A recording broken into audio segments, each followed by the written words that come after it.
ये दुनिया अजब गजब बातों और रहस्यों से भरी हुई है। कई बार तो ऐसी ऐसी जानकारी मिलती है कि उस पर हैरत करें या विश्वास समझ नहीं आता। आज भी हम आपको कुछ ऐसी ही दिलचस्प बातों से रूबरू कराने जा रहे हैं। हम आपको भारत के कुछ ऐसे रहस्यमय गांवों के बारे में बताने जा रहे हैं जिनके बारे में आपने शायद ही कभी सुना हो। मलाड़ा, हिमाचल का एथेंस। हिमाचल प्रदेश के कुल्लू जिले में बसा है मलाड़ा गांव। ये गांव अपने आप में काफी रहस्यमयी और दिलचस्प है। सबसे पहली बात, आपको यहाँ पर कुछ भी छूने की इजाजत नहीं है। जी हाँ, सही सुना आपने, आप यहाँ कुछ भी छू नहीं सकते। अब इसके पीछे की वजह भी जान लीजिए। दरअसल मलाड़ा निवासी अपने आप को सर्वश्रेष्ठ मानते हैं। ऐसे में किसी बाहरी इंसान ने अगर उनके मंदिर, घर, यहाँ तक की दुकानों को भी छू लिया तो वो उस पर 1000 से 2000 तक का जुर्माना लगा देते हैं। यहाँ के निवासी भारत का संविधान भी नहीं मानते। इनके अपने सदन है और उसके अपने नियम कानून हैं जिसका वो बेहद सख्ती से पालन करते हैं। इनका कहना है कि नियम तोड़ने से हमारे देवता नाराज हो जाएंगे, जिससे पूरा गांव तबाह हो जाएगा। गांव वाले जमलू ऋषि की पूजा करते हैं। इस गांव के इतिहास के मुताबिक जमलू ऋषि ने ही इस गांव के नियम कानून बनाए थे। इस गांव का लोकतंत्र दुनिया का सबसे प्राचीन लोकतंत्र में से एक है। ऐसा माना जाता है कि जमलू ऋषि को आर्यों से भी पहले से पूजा जा रहा है। उनका उल्लेख पुराणों में भी आता है। अब कुछ और दिलचस्प बातें। यहाँ के लोग खुद को आर्यों का वंशज मानते हैं, लेकिन एक अन्य परंपरा के अनुसार वो खुद को सिकंदर का वंशज मानते हैं। गांव वालों के मुताबिक जब सिकंदर ने भारत पर आक्रमण किया तो उसके कुछ सैनिकों ने सेना छोड़ दी और यहाँ आकर बस गए। वहीं यहाँ साल में एक बार फागली उत्सव मनाया जाता है, जिसमें ये लोग मुगल सम्राट अकबर की पूजा करते हैं। यहाँ आने वाले टूरिस्टों को गांव में रुकने पर मनाही है। वो लोग गांव के बाहर टेंट में रह सकते हैं। यहाँ की भाषा भी कुछ अलग है। यहाँ की बोली में आपको ग्रीक, संस्कृत और तिब्बत की कई बोलियों का मिश्रण मिलेगा, जो आसपास की किसी भी बोली भाषा से मेल नहीं खाती। टिल्टेपक, जहां इंसान से लेकर पशु पक्षी तक सब हैं अंधे। भारत में एक गांव है टिल्टेपक, जहां जोपोटेक नाम की जनजाति रहती है।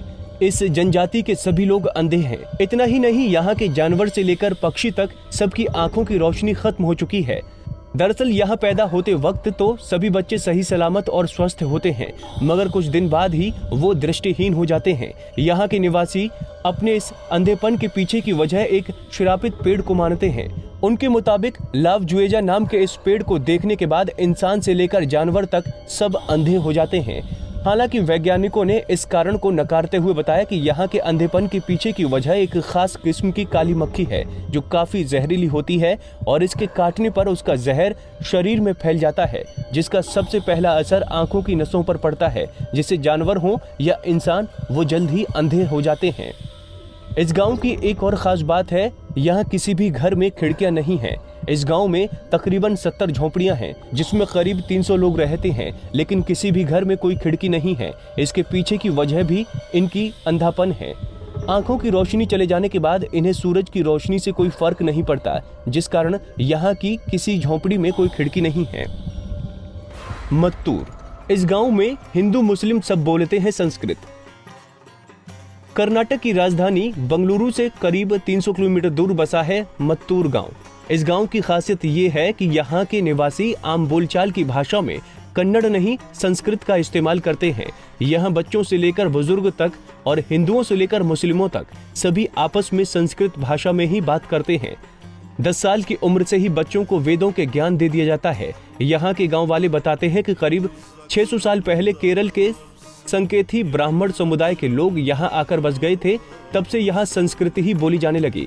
हालांकि बाद में यहाँ के लोग कन्नड़ भाषा बोलने लगे थे, लेकिन 35-40 साल पहले पेजावर मठ के स्वामी ने इसे संस्कृत भाषी गांव बनाने का आह्वान किया, जिसके बाद मात्र 10 दिनों तक रोज 2 घंटे के अभ्यास से पूरा गाँव संस्कृत में बात करने लगा। मत्तूर गाँव में 500 से ज्यादा परिवार रहते हैं, जिनकी संख्या तकरीबन 3500 के आसपास है। वहीं मध्य प्रदेश में भी एक गांव है जहां पर कोई केवल संस्कृत में बात करता है। वो गांव है राजगढ़ जिले का झिरी गांव। 1000 की आबादी वाले इस गांव में 70% लोग संस्कृत में बात करते हैं। झिरी के लोगों के मुताबिक उनके गांव का नाम कर्नाटक के मत्तूर गांव से पहले आना चाहिए, क्योंकि मत्तूर में 80% आबादी ब्राह्मणों की है जिन्हें संस्कृत विरासत में मिली है। वहीं झिरी में केवल एक ब्राह्मण परिवार है और बाकी क्षत्रिय और अनुसूचित जाति के लोग हैं जो आपस में संस्कृत में बात करते हैं। कुलधरा, रहस्यों में लिपटा एक वीरान गांव। राजस्थान अपने आप में कई तरह के रहस्यों को समेटे हुए है। इसी में से एक है जैसलमेर का कुलधरा गांव। करीब 170 साल पहले इस गांव के सभी निवासी रातों रात इस गांव को छोड़कर चले गए। इस गांव के वीरान होने के पीछे 2 कहानियां प्रचलित हैं। पहली कि यहाँ के शासक सलीम सिंह की बुरी नजर गांव की एक खूबसूरत लड़की पर पड़ गई।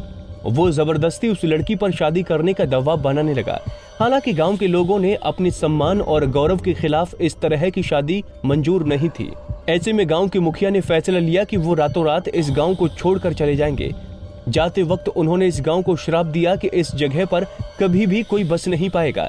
वहीं दूसरी कहानी के मुताबिक यहाँ का शासक सलीम सिंह ब्राह्मणों पर बहुत अत्याचार करता था। उसके अत्याचारों से दुखी होकर ब्राह्मणों ने गांव छोड़ने का फैसला किया, लेकिन जाते वक्त उन्होंने गांव को श्राप दे दिया कि इस जगह पर कोई भी बस नहीं पाएगा।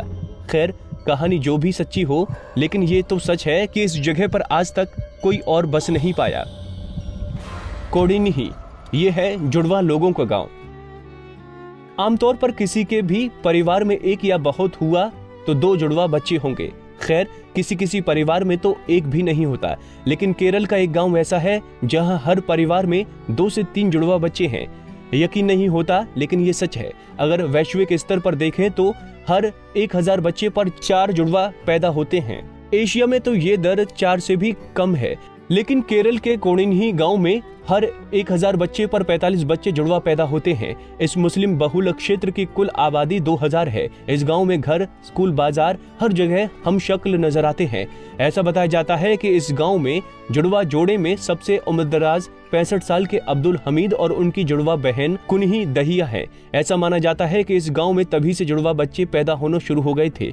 शुरू में तो सालों में कोई इक्का दुक्का जुड़वा बच्चा पैदा होते थे, लेकिन बाद में इसमें तेजी आई और अब तक तो बहुत ही तेज रफ्तार से जुड़वा बच्चा पैदा हो रहे हैं।